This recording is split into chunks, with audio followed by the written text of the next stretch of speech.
തിരുവനന്തപുരം നഗരൂരിൽ പോലീസിനെ വഴിതടഞ്ഞ് ആക്രമിച്ച സംഭവത്തിൽ രണ്ടാം പ്രതി ഡിവൈഎഫ്ഐ പ്രവർത്തകൻ ഫൈസൽ അറസ്റ്റിൽ. സിപിഐഎം വെള്ളല്ലൂർ ലോക്കൽ കമ്മിറ്റി അംഗമാണ് ഫൈസൽ. ഡിവൈഎഫ്ഐ പ്രവർത്തകരായ 9 പേർക്കെതിരായിരുന്നു കേസ്. ഷഫീദ് റാവുത്തർ വിവരങ്ങളുമായി ചേരുന്നു. ഷഫീദ്, എന്താണ് അത് അങ്ങേയറ്റം എന്താണ് കണ്ടാൽ പേടി തോന്നുന്ന രീതിയിലുള്ള ചെറിയ അധിക്ഷേപമൊക്കെ ആ വീഡിയോയിൽ ഉണ്ടായിരുന്നു. അപ്പോൾ ഇനി എത്ര പേരാണ് അതിൽ പിടികൂടാനുള്ളത്? എന്താണ് അതിന്റെ കൂടുതൽ വിവരങ്ങൾ ഷഫീദ്?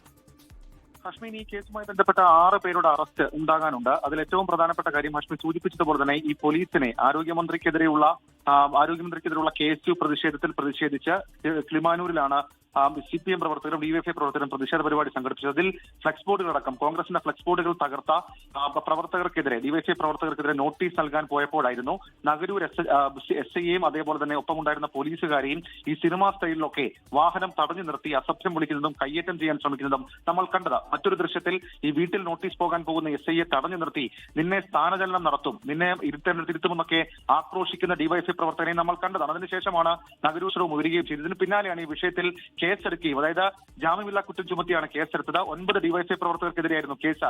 അതിൽ നേരത്തെ 2 പേരെ അറസ്റ്റ് ചെയ്തിരുന്നു. ഇപ്പോൾ ഈ കേസിൽ രണ്ടാം പ്രതിയും അതേപോലെ DYFIയുടെ പ്രധാനപ്പെട്ട പ്രദേശത്തെ പ്രവർത്തകരുമായിട്ടുള്ള ഫൈസലിനെയും പോലീസ് അറസ്റ്റ് ചെയ്തിട്ടുണ്ട്. CPMന്റെ വെള്ളല്ലൂർ ലോക്കൽ കമ്മിറ്റി അംഗമാണ് ഫൈസൽ. ഇനി ഈ കേസിൽ ബാക്കി 6 പ്രതികളെ അറസ്റ്റ് ചെയ്യാനുണ്ട്. ഹഷ്മി, ലോകത്തെവിടെയായാലും ഏത് സമയത്തും 24 വാർത്തകളും ഓഗ്മെന്റഡ് റിയാലിറ്റി പാക്കേജുകളും എക്സ്പ്ലെയിനറുകളും വിശദമായി കാണാൻ ഞങ്ങളുടെ യൂട്യൂബ് ചാനൽ നിങ്ങൾക്ക് സബ്സ്ക്രൈബ് ചെയ്യാം.